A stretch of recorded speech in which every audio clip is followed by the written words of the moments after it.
Hello, dear students.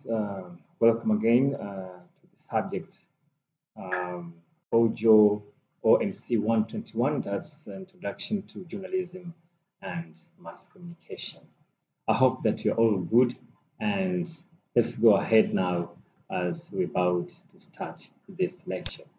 Uh, this is the Department of Journalism and Media Studies, and I'm taking you through Knowledge Area 3, and that is understanding the characteristics of the mass communication and the mass communication process. So this is what we're going to discuss today.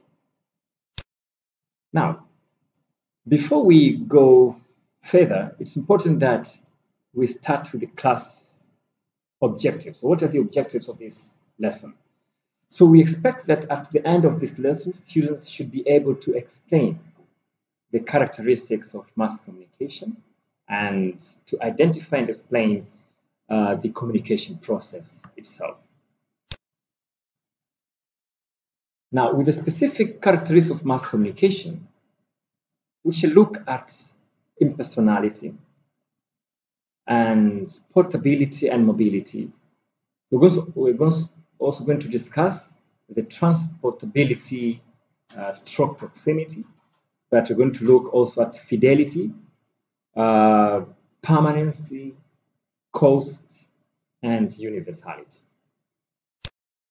Now, with the portability and mobility, we are saying that these two terms are mostly used interchangeably to describe the character of mass communication.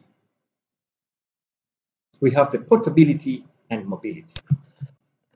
Now, in this case, we are saying with the portability, it has to do with the fact that messages of mass communication are handy and that the medium through which the messages are passing could be carried from one place to another. That's portability.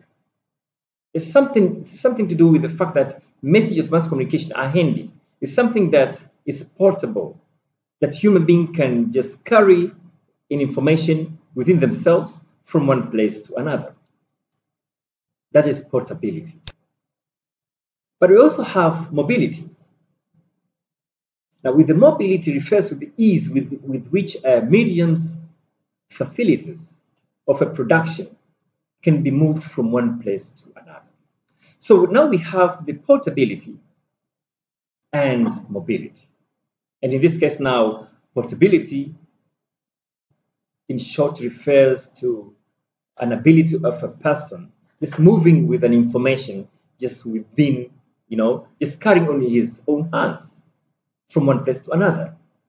That the information is always portable, that you can move with your own mobile phone device, just listening to the radio, watching the television, etc., etc. So people are able to move from one place or destination to another. But with the mobility, we are saying the easiest way with which the medium facilities of production can be moved from one place to another. You can move the cameras, you can move all the recording facilities to the national stadium where the football match is going on, etc., etc. That is mobility. But one way of distinguishing between the two terms is to note that the portability concerns the receiver and the geographical location of that person, or the geographical location of the message consumption, while mobility relates to the source and the place of production. That is just in a nutshell. Now let us look into another concept, and that is proximity. With the proximity, we are saying we mean the power of the medium of mass communication to carry the recipient over the scene of an event. For instance, we think people in a place like Tanzania could watch a live football match in far away, let's say Villa Park Stadium in England. So we are saying proximity the power of the medium of mass communication to carry the recipient, the receiver of that message, to the scene of an event. If the football match is being, is being played in Villa Park, England, we are able to watch it right away. That's the live, coverage. That's proximity. We are brought closer to the event which takes place. That's one of the characteristics of mass communication, proximity. We're being closer to the event which takes place, regardless of how far the place could be. But again, we have fidelity. What is fidelity? One good advantage of today's electronics, especially television, is the high fidelity. You can agree with me that most times the logo hi-fis, is printed on electronic products to show that the electronics device is capable of giving the audience a near the original form of the figure that is being transmitted. So when you talk of fidelity, we are trying to say that it gives a clear picture of the product. You have a clear vision. That's one advantage of, mass communication, fidelity. So which means now fidelity refers to the exactitude with which a medium reproduces the original physical dimensions of image, or rather of the message that is being sent across. So we're saying fidelity, if something is being portrayed on a television,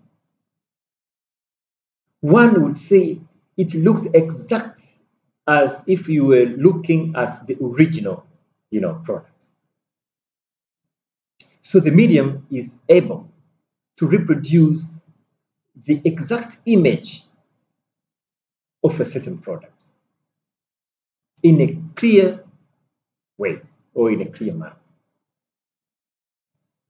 So the original dimensions of this fidelity could be verbal symbols. We have picture symbols, for example. We have color. We have sound and motion.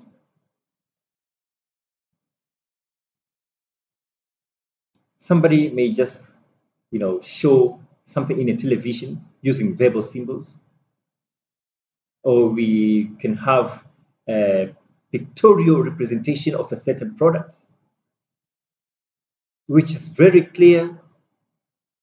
We can have a product with its natural color is shown or portrayed in a television. We can have a very clear sound projection. We can watch the motions, etc., etc. So that is fidelity. So in actual sense, only television and film can reproduce all the 5 dimensions, while the radio can only produce speech and sound in exact manner or exactly. Print media can reproduce pictures, symbols, colors in a clear way. That is fidelity.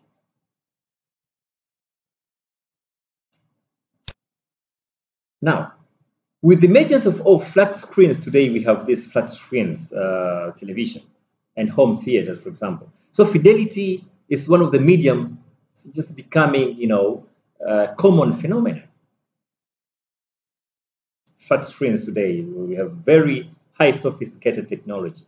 So the pictures are very clear and people are able to watch them, in a way that they become happy themselves.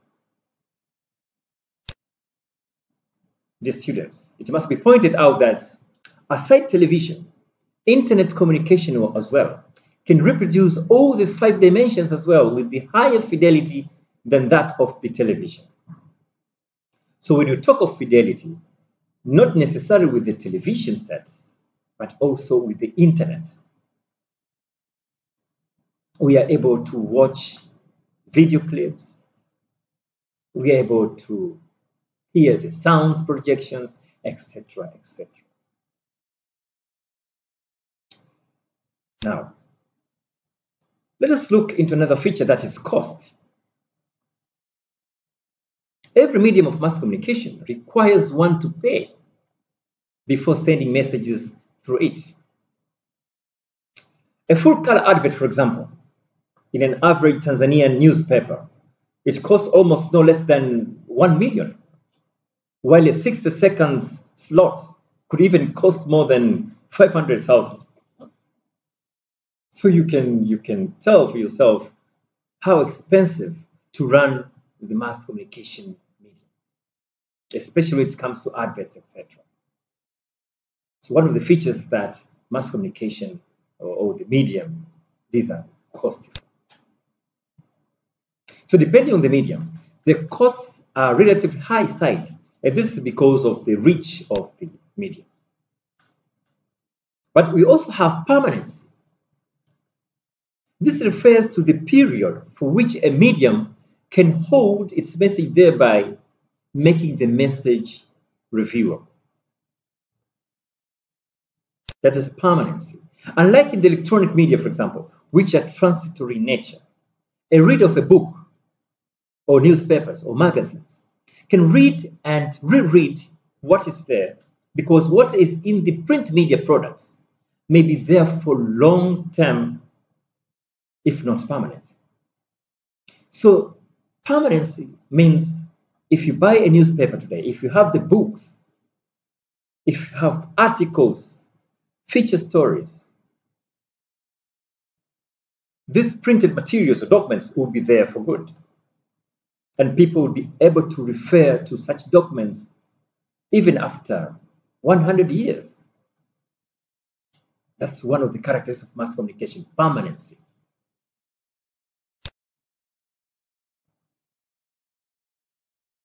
After having looked at that, now let us look into another thing, and that is the process of communication. Communication as a process is dynamic, is ongoing, continuous, and cyclical, which means repeating itself.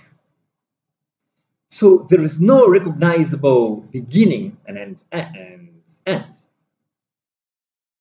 So it's important that we identify how this process of communication begins. First, we have stimulation. This is the point at which the source sees the need to communicate. He receives stimulus, and that is incentive that triggers him to communicate. So the source at this point is having some kind of a stimulation, and he or she has the desire to communicate. So that could be a starting point where the mass communication is to take place, stimulation. You receive stimulus, that is an incentive, an urge to communicate. And this stimulation or this stimulus triggers you as a mass communicator to initiate the communication process. And then we have encoding as one of the mass communication process. How does this work about? We are saying encoding, the source processes the message that he wants to communicate in a form that will be understandable to the receivers. This may be a feeling, opinion, experiment, etc.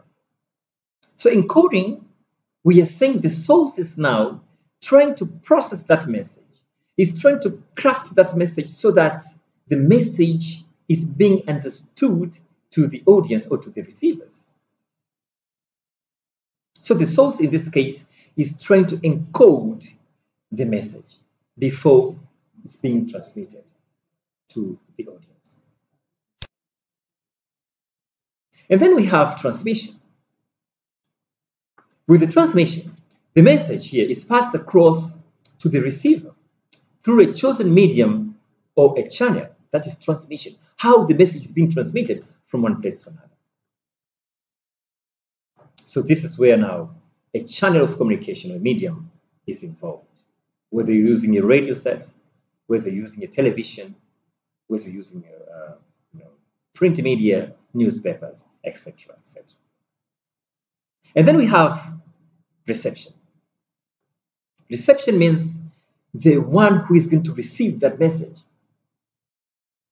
The receiver gets the message that is being sent from the source. So the source is the one who encodes the message, and the receiver on this case is the one who is going to receive and decode the message, which means he's going to understand, to interpret what the message is all about.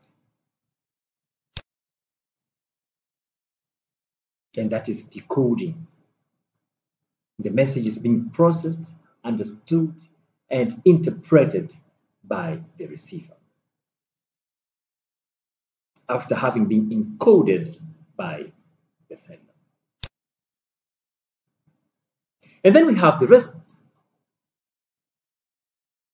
This is the reaction of the receiver. How is he going to respond to the message? Reaction of the receiver to the message that is being received in the form of feedback. Feedback is very important. We have scholars like James, Ode, and Solar, 1990. They were cited in Sambe 2005, and they state that the communication process involves an action, reaction, and interaction.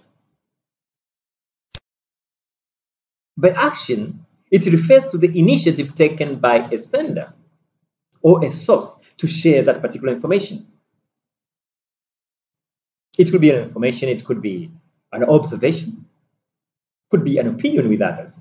So this could be done through writing, speaking, drawing, gesturing, etc., etc.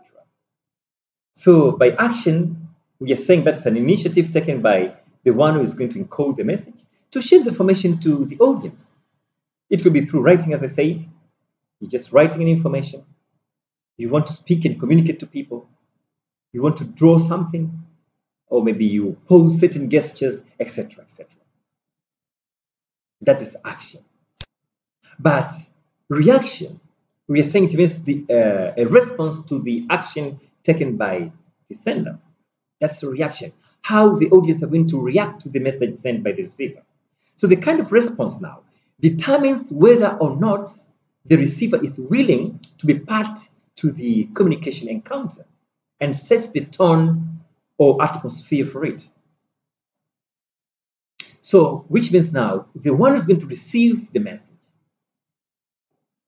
it depends on how he's going to react to that message.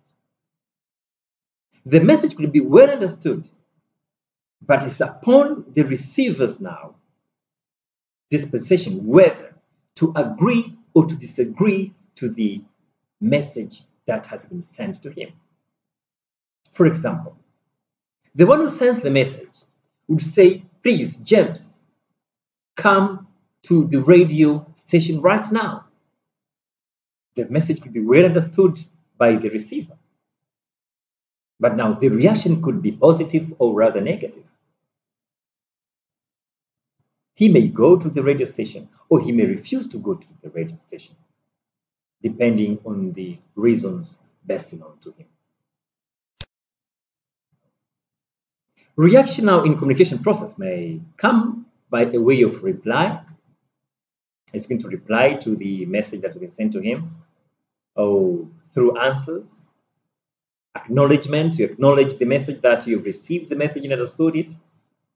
You may retort to the message or refuse, in other words, or you may defend yourself against the message. And now we have interaction. By interaction, it means the communication is spontaneous. That is natural, it's not planned. Reciprocity of the message between a sender and the receiver. It is the stage of exchange of the message between these two people, or more than one person, sharing common experience. They may share the codes and symbols. So when we talk of interaction in the mass communication, it means now we have the sender and the receiver of the message. They interact depending on the nature of the communication, depending on the nature of the message. And they may share, they may interact on their past experiences. They may have their own codes, for example, if they are police, maybe if they are lawyers. They have their own codes and best known to themselves. Police force, they may have their own symbols. The military, they have their own symbols to communicate.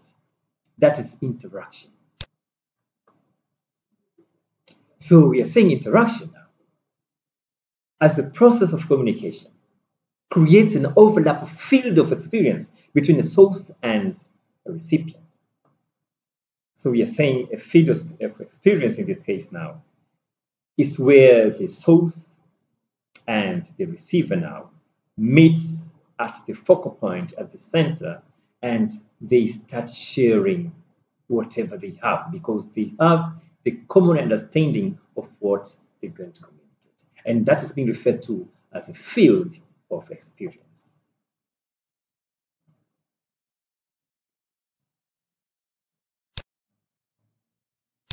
Now, with this now, it means they're tuned to each other physically, mentally, and psychologically, and provide the basis to carry one encounter. So interaction becomes meaningful and successful. How do they interact? They meet physically, yes, mentally, because they may have gone to the same school, they may have undergone or undertaken the same career, for example. So mentally, they know what they're doing. Psychologically, they may have undergone a certain training, for example, and the training has taken them through a certain psychological, positive ends, etc., etc. Dear students, I hope that you have now understood the lesson very well and you're able to define whatever that we have discussed in this subject. Now, I would like you to engage yourselves in a class activity whereby you have this question that communication is not singular deed, but a set of coordinated and interlinked deeds. Explain. I'll repeat. I'm saying communication is not a singular deed, but a set of coordinated, organized, and interlinked deeds. What are they? Explain. Dear students, on that note, I hope that you've understood very well and hope to meet you next time in the next lecture.